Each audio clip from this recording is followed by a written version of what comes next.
गुरु ब्रह्मा गुरु विष्णु गुरुदेवो महेश्वरा गुरु साक्षात ब्रह्मा तस्मै श्री गुरुवे नमः। आज हम आपको श्रीमद् भागवत रहस्य का दशम स्कंद पूतना का उद्धार सुनाएंगे।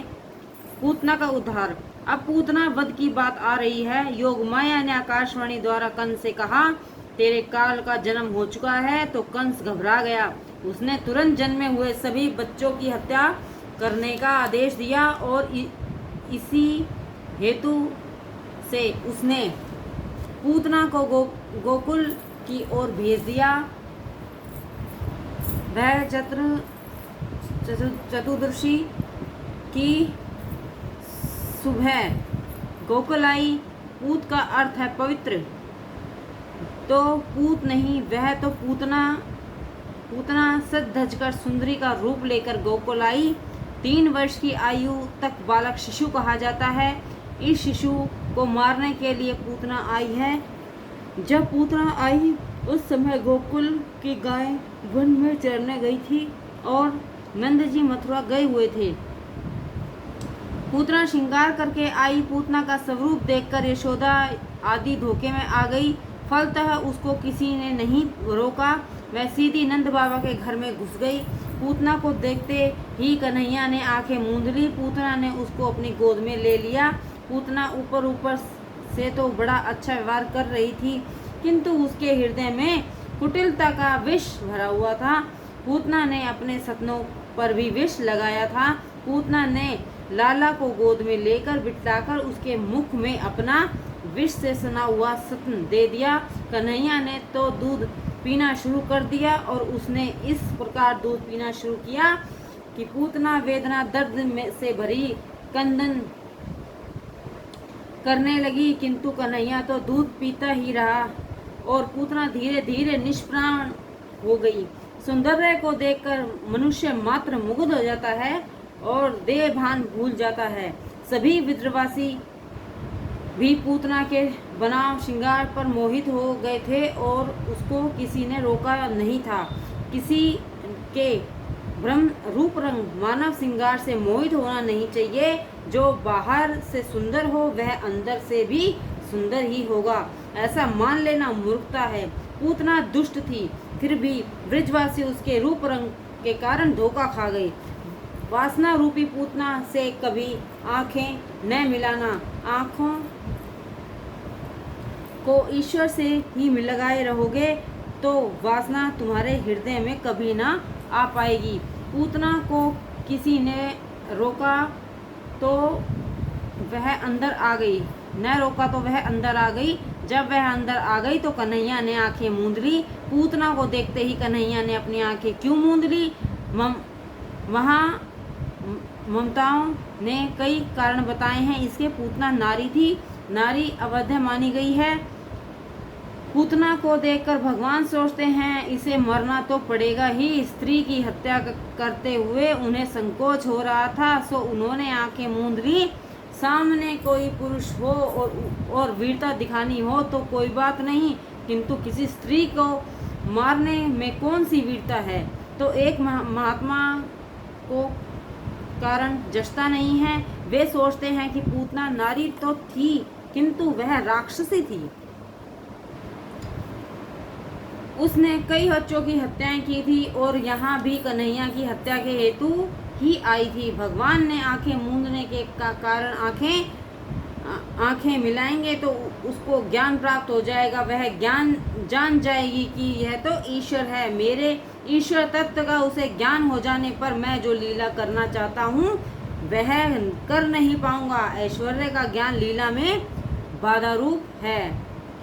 यदि पूतना जान गई कि यह तो ईश्वर है तो वह दूध नहीं पिलाएगी। कृपया करते हुए भगवान यदि किसी से आंखें मिला दें तो उसे ज्ञान प्राप्त हो जाता है। एक महात्मा कहते हैं कि यह कारण भी ठीक नहीं है। दृष्टि मिलन होते ही पूतना को ज्ञान हो जाने वाली बात ठीक नहीं है। दुर्योधन को ज्ञान हो पाया था क्या? पूतना विष लेकर आई तो लाला आंखें मूंद कर सोचने लगे कि इसे गोलोक में भेजा जाए या बैकुंठ में। तो यह महात्मा दूसरा कारण बताते हैं। आपने अपने किसी न किसी पुण्य के बिना कोई भी जीव ईश्वर के समीप जा नहीं सकता। भगवान आंखें मूंद कर यह देखने लगे कि इस पूतना ने किसी भी जन्म में कोई पुण्य किया भी है या नहीं। जिसके साथ बहुत प्रेम किया जाए वह संभव है किसी छोटे से कारण से वैर मोल ले ले।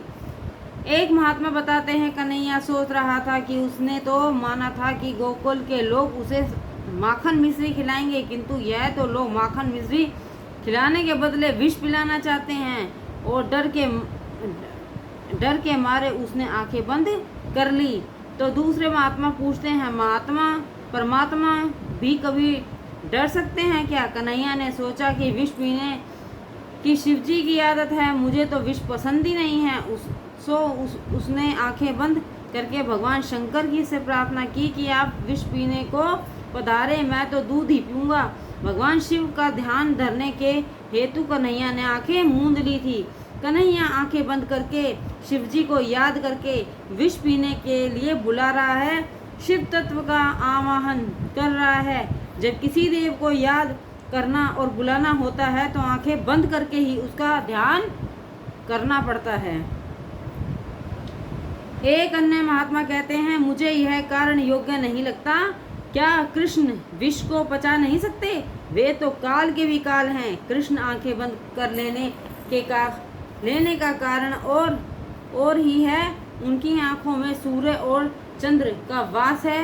महायोगी सूर्य मंडल को पार करके ब्रह्मलोक में जाते हैं। कृष्ण पूतना को ब्रह्मलोक में भेजने जा रहे हैं। यह देखकर सूर्य चंद्र को अर्थात भगवान के नेत्रों को ठीक नहीं लगा। आपने कृष्ण को वह तो विषपान कराने आई है, तो फिर उसको ब्रह्म गति क्यों दी जाए? ऐसा सोचकर आंखों ने पलकें बंद कर ली। एक अन्य महात्मा दूसरा ही कारण बताते हैं, भगवान सोच रहे हैं कि जब इस विष देनी पूतना को मैं मुक्ति देने जा रहा हूँ तो मुझे माखन मिश्री खिलाने वाली वज्रवासिनी को मैं कौन सी गति दूंगा, क्योंकि मुक्ति से बढ़कर देने योग्य कोई अन्य वस्तु मेरे पास है ही नहीं। और इस प्रकार सोच में डूबे हुए भगवान ने आंखें मूंद ली। पूतना ने यशोदा से कहा, मैं तुम्हारे बालक को दूध पिलाऊंगी तो वह हष्ट पुष्ट हो जाएगा। यशोदा ने लल्ला को पलने से बाहर निकाला और पूतना की गोद में दे दिया। पूतना मासी उसे लाड़ प्यार करने लगी। कन्हैया तो जानता है कि यह लाड़ प्यार करने नहीं, मारने के लिए आई हुई है। पूतना ने यशोदा जी से कहा, तुम्हें घर में यदि कुछ कामकाज करना है तो जा सकती हो। भोली यशोदा घर में काम में लग गई। इधर पूतना ने लाला को दूध पिलाना शुरू कर दिया। कन्हैया तो दोनों हाथों से स्वतंत्र को पकड़कर बलपूर्वक दूध पीने लगा। कन्हैया को तो दूध के साथ साथ प्राण भी मानो पीना था। पूतना व्याकुल हो गई। वह रो रो के कहने लगी, मुझे छोड़ दे कन्हैया, मुझे छोड़ दे। कन्हैया ने कहा, पूतना मासी, मेरी माता ने तो पकड़ना ही सिखाया है, छोड़ना नहीं। मुझे पकड़ना ही आता है, छोड़ना नहीं। मैं आज तुम्हें छोड़ने वाला नहीं हूँ, मैं तो तुम्हारा उद्धार ही करूँगा। भगवान की मार में भी प्यार ही है। परम आश्चर्य हुआ है। पूतना ने 2 बार मुझे छोड़ दे कहा, मानो वह इहलोक और परलोक में से अपने आप को छुड़ाकर गोलोक धाम में जाने की प्रार्थना कर रही थी। वह अहंता और ममता में से छुड़ाकर कृतार्थ करने को कह रही थी। पूतना व्याकुल हो गई, अतः स्वरूप अनुसंधान नहीं रहा। उसने राक्षसी रूप धारण किया। वह आकाश मार्ग की ओर कृष्ण को उड़ा ले चली तो कंस के बगीचे में एक वृक्ष पर कन्हैया ने पूतना को गिरा दिया। वह वृक्ष पर गिरी तो और भी कई वृक्ष टूट पड़े। पूतना और वृक्षों से गिरने से एक बड़ा धमाका हुआ।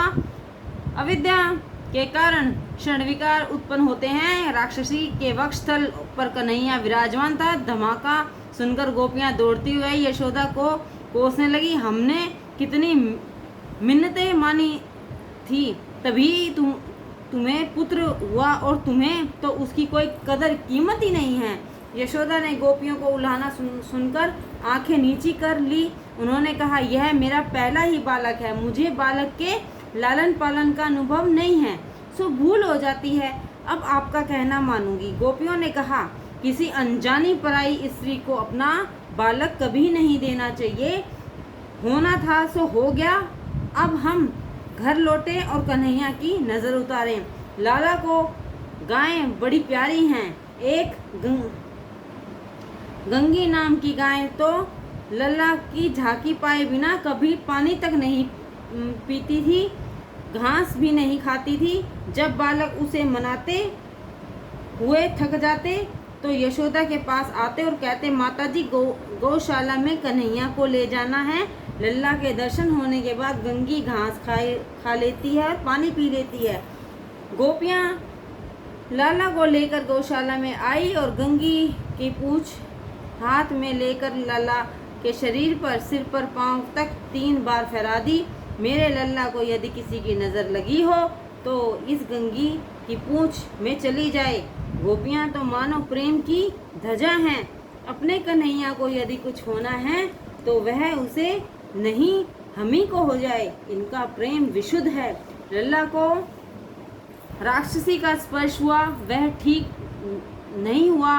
कहीं कुछ अनिष्ट हो गया तो इस बार तो हमारा लल्ला बच गया। अब लल्ला को स्नान करा ले। बाल कृष्ण को राक्षसी की कुदृष्टि से कुछ हो ना जाए, ऐसा सोचकर गोपियों ने कन्हैया को गौमूत्र से स्नान कराया। भागवत में लिखा गया है, कन्हैया को पहले गौमूत्र से और फिर उष्ण जल से नहलाया गया। वह तो बड़े मजे में था। ऋषि रूपा गोपियां कन्हैया को घेर कर बैठी हुई थी। एक गोपी कहती, आह कितनी सुंदर हैं आंखें हमारे लल्ला की। दूसरी ने कहा, इसके केश भी बड़े सुंदर हैं। तीसरी ने कहा, अली इसके चरण कमल तो देख कितने सुंदर हैं। सारी गोपियां बाल कृष्ण के एक एक अंग को, सौंदर्य को का रसपान करने लगी। ऋषि रूपा गोपियों तो वेद शास्त्र संपन्न थी। वे स्तुति करने लगी, कन्हैया अज भवन तेरे मंगलमय चरणों की, यज्ञ पुरुष तेरी जंघा की, अच्युत भगवान तेरी कटी की, भगवान हृदय ग्रीव तेरे पेट की, भगवान केशव तेरे हृदय की, ईश भगवान तेरे वक्षस्थल की, सूर्य तेरे कंठ की, भगवान विष्णु तेरी भुजा की, भगवान वामन तेरे मुखारविंद की और ईश्वर तेरे मस्तक की रक्षा करें। मेरा कन्हैया जब खेलता हो तब भगवान गोविंद सोया हो, तब भगवान माधव चलता फिरता हो, तब भगवान बैकुंठ और बैठा हो तो लक्ष्मीपति रक्षा करें। 6ठे अध्याय के बाल स्तोत्रम है। गोपियां वैसे तो जानती ही नहीं थी कि जिस भगवान की वे प्रार्थना कर रही हैं वह तो यह कन्हैया ही है। गोपियां अंत में कहती हैं, भगवान नारायण का नाम मेरे बाल कृष्ण की सदा सर्वदा रक्षा करे।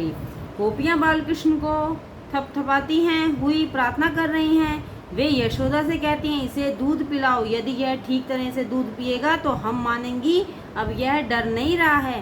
बाल कृष्ण स्तनपान करने लगे और गोपियां आनंदित हो गई। चतुर्दशी के दिन शाम को नंद बाबा मथुरा से गोकुल वापस आए। इसी दिन पूतना को अग्नि संस्कार भी किया गया। जब योगी को श्री कृष्ण के स्वरूप की कल्पना करते हुए प्राण त्याग करने की मुक्ति मिलती है, तब उनके साक्षात दर्शन करने वाले को सद्गति प्राप्त होना कोई आश्चर्य की बात नहीं है। श्री कृष्ण बड़े दयालु हैं। विश्वदायिनी पूतना को भी अपनी माता की ही भांति उन्होंने सद्गति दी। ऐसा दयालु और कौन हो सकता है। यह पूतना कृष्ण मिलन में बाधा उपस्थित करती रहती है। ईश्वर 6 गुण वाले हैं। उन्हें षड दोषों वाली पूतना को 6ठे दिन ही मारा। पूतना के 6 दोष हैं, काम, क्रोध, लोभ, मोह, मद और मत्सर। भगवान के 6 सद्गुण हैं, ऐश्वर्य, वीर्य, यश, श्री, ज्ञान और वैराग्य। भगवान के प्रत्येक सद्गुण को अपने हृदय में उतारने वाला व्यक्ति दोष रहित हो जाता है। यह पूतना मोक्ष तो भगवान की अद्भुत बाल लीला है। इसका श्रद्धा पूर्वक श्रवण मनन करने वाले को श्री कृष्ण के प्रति प्रेम उत्पन्न होता है। इस चरित्र में चिंतन की आज्ञा दी गई। यशोदा बुद्धि है और नंद जीव। बुद्धि और जीव दोनों ही यदि कृष्ण के साथ रहें तो कोई विपरीत विपत्ति नहीं आएगी। बाल लीलाओं की एक रहस्यमय बात यह है कि नंद और यशोदा, जीव और बुद्धि जब जब गोकुल से दूर होते थे, कोई न कोई संकट आ ही जाता था। इसका अर्थ यही हुआ कि जब भी जीव ईश्वर से दूर जाता है, दुखी हो जाता है। यशोदा अर्थात बुद्धि जब श्री कृष्ण से परे हो जाती है और नंद अर्थात जीव जब श्री कृष्ण को भूल जाता है, राक्षस आधमकते हैं। शरीर और इंद्रियों का व्यवहारिक कार्य तो करना ही है, किंतु बुद्धि यशोदा श्री कृष्ण से दूर होनी नहीं चाहिए। यह पूतना कौन थी? राजा बलि और रानी विद्यावली की पुत्री का नाम था रत्नमाला। वामन ने तेजस्वी स्वरूप देखकर रत्नमाला के हृदय में पुत्र स्नेह उमड़ रहा था, किंतु उन्होंने उसके पिता की जो अवदशा की उसे देखकर शत्रुभाव भी उमड़ आया और उसके मन में वामन जी को मारने की इच्छा हो गई। अब ये वत्सल्य भाव और शत्रु भाव दोनों को लेकर रत्नमाला पूर्व जन्म में पूतना बनकर आई थी।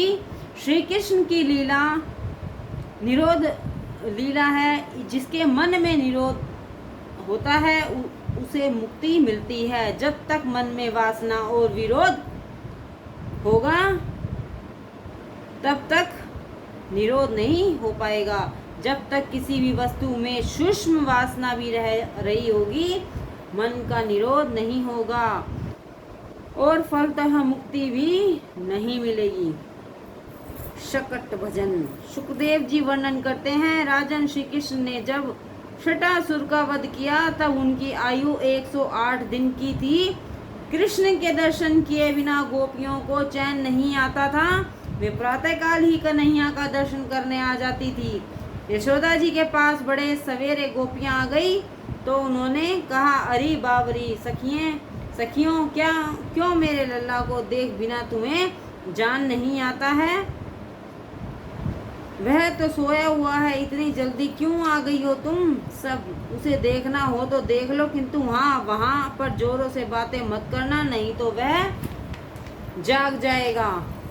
गोपियां कन्हैया को देखकर आनंद विभोर हो गई। एक ने कहा, सोया हुआ कन्हैया कितना सुंदर दिखाई देता है। एक ने कहा, लल्ला के केश कैसे घने सांवले हैं। दूसरी ने कहा, उसकी उंगलियां कैसी कोमल हैं। तो एक गोपी ने कहा, लाला के चरण कैसे कोमल हैं कि पखारने को मन होता है। एक गोपी लाला की आंखों की बात करने लगी तो दूसरी अधरोष्ट की लालिमा की। वे बातें गोपियां नहीं भक्ति कर रही थी। गोपियां तो भक्ति मार्ग की आचार्य हैं। भक्ति किस तरह की जाए यह गोपियों ने ही दिखाया है। यदि तुम्हें भक्ति करनी हो तो परमात्मा के अंग अंग का चिंतन करो। कृष्ण के सभी अंगों में दृष्टि को स्थिर करना ही भक्ति है। सब स्वरूप भक्ति के बिना भक्ति फलवती नहीं हो पाती। भगवान का स्वरूप चित्त हृदय में उतारो। भगवान का आकार मन में जम जाता है तो दर्शन में बड़ा आनंद आता है। लाला को के करवट बदलने पर अंग परिवर्तन नाम का उत्सव मनाया जाए। परमात्मा को घर में पधारने के बाद हमेशा उत्सव करते रहोगे तो हमेशा तुम्हारे घर में रहेंगे। भगवान श्री कृष्ण के उत्सव के दिन मन, शक्ति और वाणी का सदुपयोग करो। भगवान स्मरण की सारे दिन करते रहो। उत्सव के दिन प्रभु सेवा में देह भान तक भुला देना चाहिए। इस दिन अपनी आंखों से प्रभु प्रेम की व्याकुलता में अगर 2 बूंद आंसू भी ना गिरे सकें तो उत्सव मनाना व्यर्थ ही होगा। उत्सव के दिन विद्वान, वेद ज्ञाता, सचित्रित ब्रह्मांड का सम्मान करो। केवल रिश्तेदारों को नहीं, गरीबों को भी भोजन कराओ। गरीबों को संतुष्ट करने से प्रभु प्रसन्न होते हैं। सच्चे साधु सन्यासी को भी भोजन कराना, स्वयं को भोगोपयोग योग करते रहने के बदले जरूरत वालों को ही कुछ न कुछ देकर पुण्य प्राप्त करो। उत का अर्थ है ईश्वर और उत्सव का अर्थ है प्रकट। तो उत्सव का अर्थ हुआ ईश्वर का प्रकट। जब ईश्वर का हमारे हृदय में प्रकट होता है, उत्सव ही है। उत्सव मात्र जीव के लाड़ प्यार के लिए नहीं, परमात्मा के साथ एक होने के लिए किया जाए। उत्सव तो प्रभु के साथ तल्लीन होने के लिए मनाना है। यशोदा ने अंग परिवर्तन उत्सव मनाना चाहा। उन्होंने सोचा यह तो ठीक है कि मैं हर रोज ब्राह्मणों की पूजा करती हूँ, किंतु जिन गोपियों के आशीर्वाद से पुत्र मिला है उन्हीं की आज मैं पूजा करूंगी। यशोदा ऐसा नहीं कहती कि गरीबों को दान करना है। प्रत्येक जीव ईश्वर का ही अंश है, ईश्वर का ही पुत्र है। किसी जीव को गरीब कहने से ईश्वर बुरा मानेंगे क्या? नम्रता पूर्वक, दीनता पूर्वक आंखें झुकाकर दान किया जाए। लेने वाला भी एक जीव है, जिसके हृदय में भी परमात्मा का वास है, ऐसा समझकर दान दो। इसी कारण से तो यशोदा दान करने की नहीं, पूजा करने की, सम्मान करने की भी कहती है। सुपात्र को दान देते रहो। आज भाग्य अनुकूल था, सो यशोदा जी दिल लगाकर दान करने लगी। पीताम्बर, साड़ी, आभूषण का ढेर लुटा दिया। यशोदा ने सोचा कि कन्हैया के सो जाने पर मैं अच्छी तरह दान दे सकूंगी। अगर वह जागा रहेगा तो मुझे उसे गोद में लेकर बैठना पड़ेगा और सेवक सम्मान करते रहेंगे। तो सभी दान की अपेक्षा मान दान श्रेष्ठ है। वे सोच रही थी कि यदि कन्हैया जागता ही हो तो मैं सभी का आदर कैसे कर पाऊंगी। जब गरीबों को पवित्र ब्राह्मणों का सम्मान किया जाता है तो परमात्मा को बड़ा आनंद होता है। ईश्वर जब किसी को संपत्ति देते हैं तो ऐसी भी आशा करते हैं कि वह दूसरों को पालन पोषण करे। लाला ने आंखें तो बंद कर ली, किंतु वह अंदर से तो जाग ही रहा था। यदि मेरे सो जाने से माता को आनंद मिलता है तो मैं सो जाऊं। भगवान को नाटक करने की बड़ी आदत है, इसी कारण से तो उनका एक नाम नटवर भी है। माता को दिखा रहा है कि वह सो गया है। यशोदा जी ने सोचा कि मेरे यहाँ आज सारा गांव उमड़ेगा, सो मैं लाला का पालना यदि बाहर गाड़ी के नीचे रख लूं तो घर में ठीक ठाक जगह बढ़ेगी। सभी गोपियां आने वाली थी, सो स्थान भाव के कारण यशोदा जी ने कन्हैया का पालना गाड़ी के नीचे रख दिया। उस गाड़ी में दूध, दही आदि था। यशोदा एक एक करके सभी गोपियों को अंदर करने लगी। गोप बालकों को भी सुंदर कंठी देती थी, जिससे सभी माताएं प्रसन्न होती जाती। गोपियां कन्हैया की हार्दिकता से आशीर्वाद देती जाती। बाल कृष्ण लाल की जय। आए हुए ब्रजवासियों का आदर सम्मान करती हुई यशोदा जी आनंद में लीन हो गई। इधर बाल कन्हैया की नींद उड़ गई। कहाँ है मेरी माता? वह उत्सव तो मेरा ही मन रहा है, जबकि मुझे यहाँ आंगन में गाड़ी के नीचे रख छोड़ा है। उत्सव के दिन भी भगवान को भुला देना ठीक नहीं है। यशोदा जी ने उत्सव के दिन भी बाल श्री कृष्ण को बुला दिया तो विपत्ति आ गई। हम सब का लक्ष्य है श्री कृष्ण मिलन। इस लक्ष्य को हमेशा ध्यान में रखकर ही सारा व्यवहार निभाते चलो। ज्ञानी महात्मा भी व्यवहार तो करते ही हैं, किंतु ईश्वर को वे कभी नहीं भुलाते। गोपियों को सम्मानित करने में यशोदा जी बाल कृष्ण को भूल गई।